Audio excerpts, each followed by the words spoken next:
ए, सुनो, हमारी जूती टूट गई है, क्या तुम इसे ठीक कर दोगे? हाँ हाँ शास्त्री जी, क्यों नहीं। अरे यही तो मेरा काम है, लाइए दे दीजिए।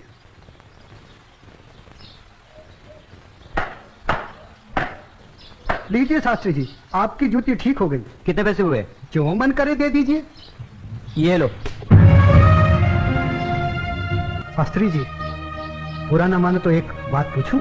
जो पूछना है जल्दी पूछो, हमारे पास समय नहीं है। आप लोग इतनी सुबह सुबह कहाँ जा रहे हैं? आज पूर्णिमा है, इसीलिए हम सब लोग गंगा स्नान करने जा रहे हैं। गंगा माँ के चरणों में दान पुण्य करके उनका आशीर्वाद प्राप्त करेंगे।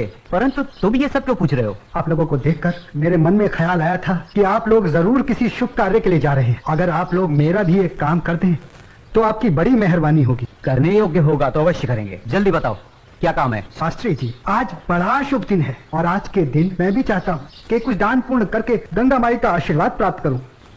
शास्त्री जी, मेरी तरफ से ये दमड़ी गंगा माई को अर्पण कर दें तो आपकी बड़ी मेहरबानी हो। ठीक है, दे देंगे। लाओ। ये क्या गलती कर रहे हैं? ज्ञानी होकर अज्ञानी जैसा काम करते हैं। क्यों, क्या हुआ? राम राम, आंखें होते हुए भी अंधों जैसी बात कर रहे हैं। ये छोटी जाति से है। अगर इसकी छुई हुई दमड़ी आपने छू ली तो आप भी अपवित्र हो जाएंगे। गंगा जी में डुबकी लगाने के बाद भी पवित्र नहीं हो पाएंगे। राम राम राम राम। हाँ, तुम ठीक कह रहे हो। सुनो, तुम अपनी दमड़ी इस पत्थर पर रख दो। जैसी आपकी आज्ञा। ओम पवित्राय नमः। हाँ, अब ठीक है, अब आप इसे छू सकते हैं। ठीक है, चलो। शास्त्री जी, एक प्रार्थना और थी। आप क्या है?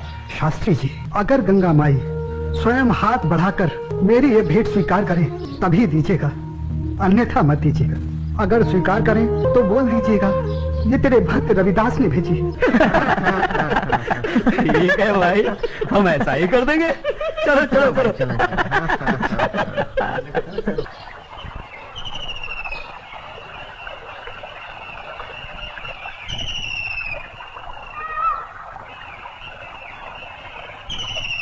जय हो गंगा मैया की।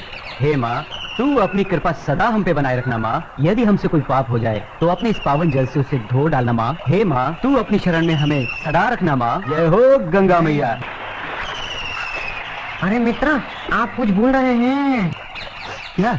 अरे वही शूद्र जिससे आपने अपनी जूती ठीक करवाई थी, उसकी दी हुई दमड़ी। अरे उसने कहा था कि स्वयं गंगा माता हाथों से स्वीकार करे तो देना, अन्यथा नहीं। पागल कहीं का। अरे भाई, याद आया। यही दमड़ी ना? हाँ।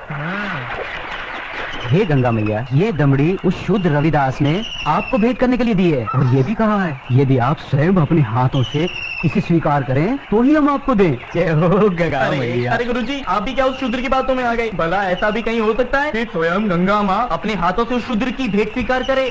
अरे जब हम लोग शूद्र की दी हुई चीज नहीं लेते तो ये गंगा मैया कैसे लेंगी? मैं एक काम करता हूँ, ये दमड़ी मैं अपने पास रख लेता हूँ। मेरा आने और जाने का खर्चा निकल जाएगा। आज दान और पुण्य में बहुत खर्चा हो गया है। ठीक है भाई, इस दमड़ी को तुम ही रख लो। अब चले?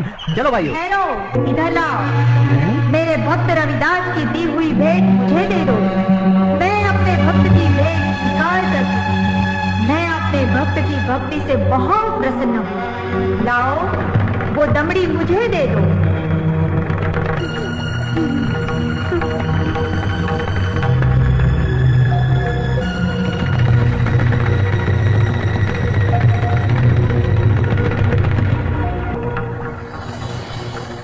और सुनो, ये कंगन मेरी ओर से मेरे भक्त को दे देना और कहना मैंने उसकी भेंट स्वीकार कर ली।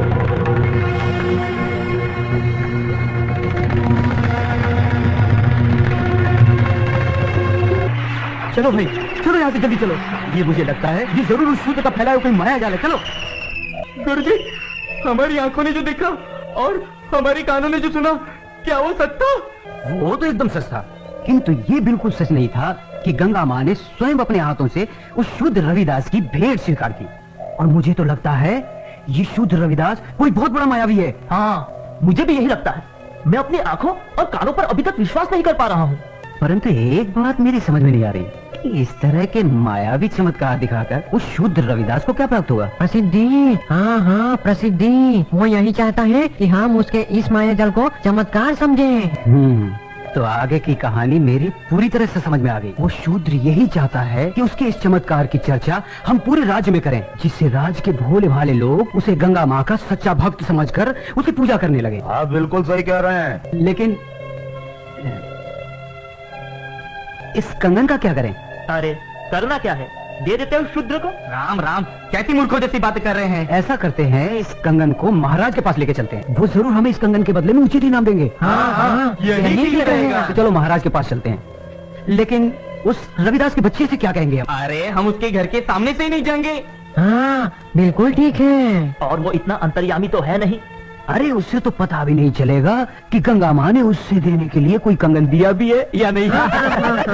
और देखो, ये कंगन गंगा माँ ने स्वयं अपने हाथों से हमें दिया है, इसलिए इस कंगन पर सिर्फ और सिर्फ हमारा अधिकार है। तो चलिए, ये तय हुआ कि कल हम सब महाराज के पास चलते हैं। और कल हम सब लोग डी बाबा वाले पेड़ के नीचे मिलते हैं। जय हो डी बाबा की।